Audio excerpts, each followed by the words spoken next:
We're back to the Neil Haley Show here on the Total Celebrity segment, and I'm excited to welcome to the program, again, somebody that I learned so much in my media career, listened to him in the morning for years, and again, a great NFL player as well, great NFL analyst, and much, much more, Mike Golic.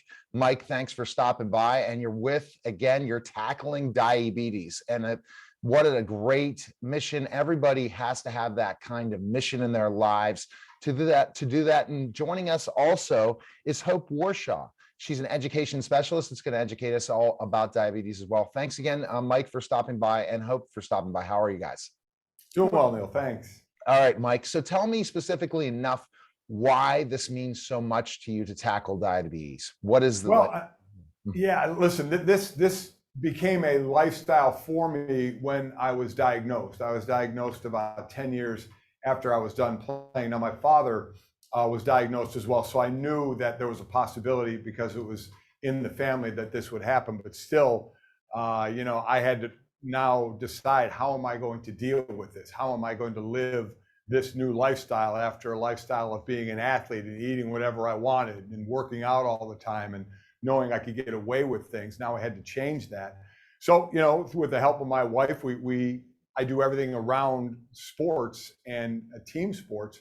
So I knew I needed a game plan. It was, getting a doctor as my coach. My wife was my teammate, and I brought in others as well to help me, but it was still a learning process. And one of the big things I learned, Neil, was everybody deals with it differently. 34 million people deal with type 2 diabetes. That's 485 filled football stadiums of people.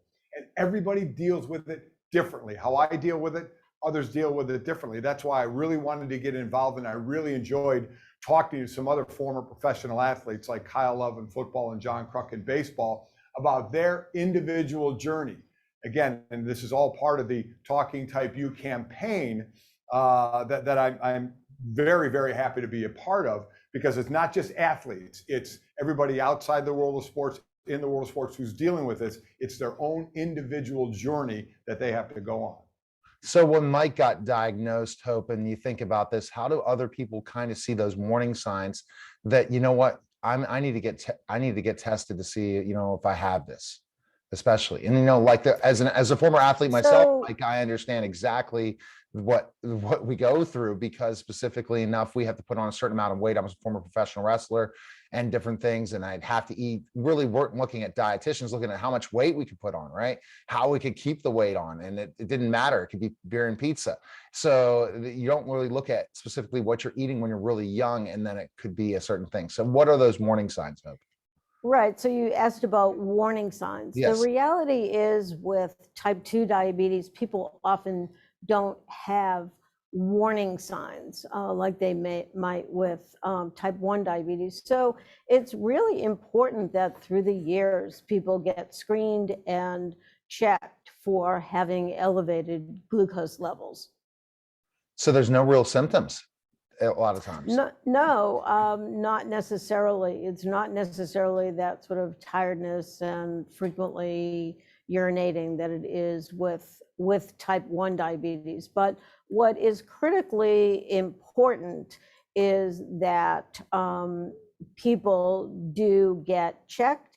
And if you learn that you do have diabetes, that you start taking care of it and taking action from day one. And sort of key critical elements of an action plan are healthy eating, and you alluded to that, physical activity for sure, even if it's just a walking program.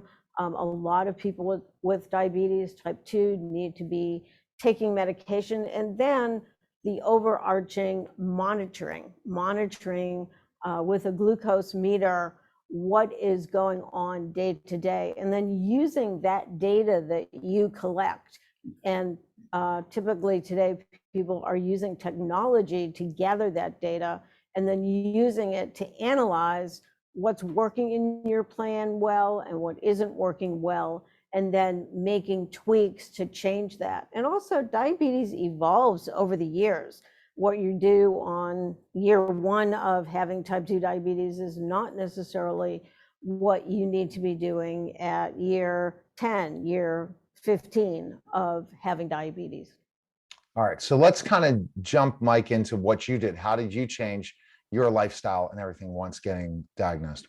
Well, and to go back really quick, what's important is to say, how do you know, is to get the checkups, get at least yearly checkups. It's something I have always done. And that's how I found out. Sometimes, especially guys, as we know, we don't want to go if I feel fine, I don't need to see a doctor. Well, getting those annual checkups at least is going to help without question.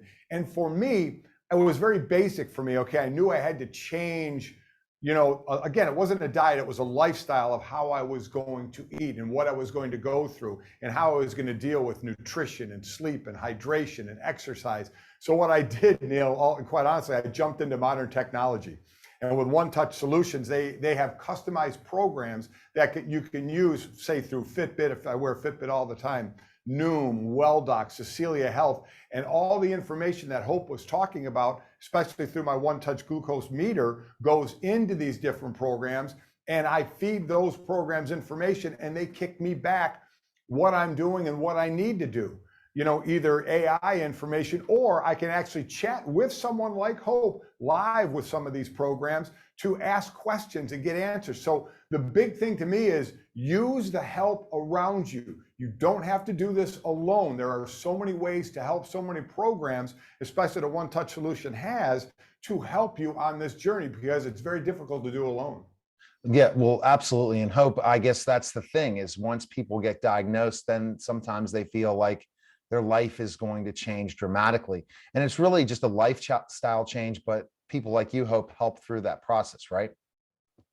We do. So I'm a certified diabetes care and education specialist, and I really encourage people to seek us out, because we're able to give you the skills and give you the know-how to manage your diabetes on your own. It really needs to integrate into your lifestyle. So people should be very comfortable advocating for themselves with their healthcare providers to say, well, this is something I feel like I can do. That's something that I feel like I'm not ever going to do.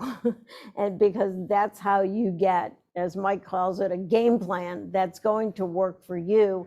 And it needs to evolve over time. Mindset's another thing, Mike, right? Especially once you start changing your diet, right? It's how do you, we all know we're up late at night. There's certain, food commercials on now. It's much easier now by just ordering. You can order anytime you want and food comes to your door. Yeah. How do you keep that willpower going? Well, a support group, be it your wife. I was very open with my wife and my kids about this. My dad had it in an era where they kind of kept it private, and that was his choice. And I'm not, criticizing that at all. I was very open about it. So again, the more help you can get, in the house. My wife put a lot of clean food in the house. Work out. We work out together. Who do you work out with? Who do you, interactions in your daily life with that can help along the way? I think the people that try and do it alone, unless you have unbelievable willpower, and I'm sure there are those that do, that can do it. But other than that, seek out the help, because there are those temptations. And you know what? Every now and then it's okay to give into them. I'm an 85-15 guy, 85 good, 15 bad. I still do it. I'm not going to sit here and say I never eat something that I shouldn't. I do. But through all these programs now, I learn when I can have that, and if I have it, then what I need to do after I have something like that to get back to where I need. The biggest thing to me, and that's why I associate it with sports, is I come from a team sports. Have that team around you, from family to friends to healthcare professionals to doctors, whatever, whoever you need in your life to help keep you on the right path. Do you think during the career of an NFL player, even, when you see certain players that we're going to call them these because they're unbelievable athletes, that they could at one point have this? Again, you get the NFL doctors all the time, but once you retire, do you reach out to retired players at times and say, hey, are you really still focusing on your health and things like that, and try to be that advocate? So through the NFLPA, actually, I have spoken and done videos for ball players in obesity afterward, because it is what happens. Listen, I've been working out since 10 years old. I retired from football at 32. It's a lot of years of working out, eating whatever I wanted, drinking whatever I wanted, because I knew I was going to work it off. to when you're done, you don't do those things anymore, but you keep eating. All of a sudden your weight goes up. So we're really starting to get involved in programs now for former athletes about that, and about obesity, and about right when you're done, you live that itinerary life. Now you have to do it on your own. So again, I encourage, use the people around you to get in the right habit. And the great thing about playing ball, you get a checkup every year. So you know what's going on with your body, and you need to continue that when you're done playing. And this is, again, true for people outside of sports as well, is to be monitored to know where you stand. So Mike, best place that we can connect with Hope and yourself and learn more about what's going on, where's the best place to go? TalkingTypeU.com is the place to go. That way you can hear the interviews that I did with some of the former professional athletes. You have a chance in some sweepstakes to win some healthcare equipment like home gym equipment, things like that. But TalkingTypeU.com is a great, great place to go to get some great information. Mike, thanks for stopping by. Hope, appreciate all the great information. And it really gets you to know, get to your doctors, look and always get tested for all the different things that are out there, because you never know what can happen. And then once you are diagnosed, it's time to make a game plan. And the best place is to connect with you guys. So I appreciate you guys.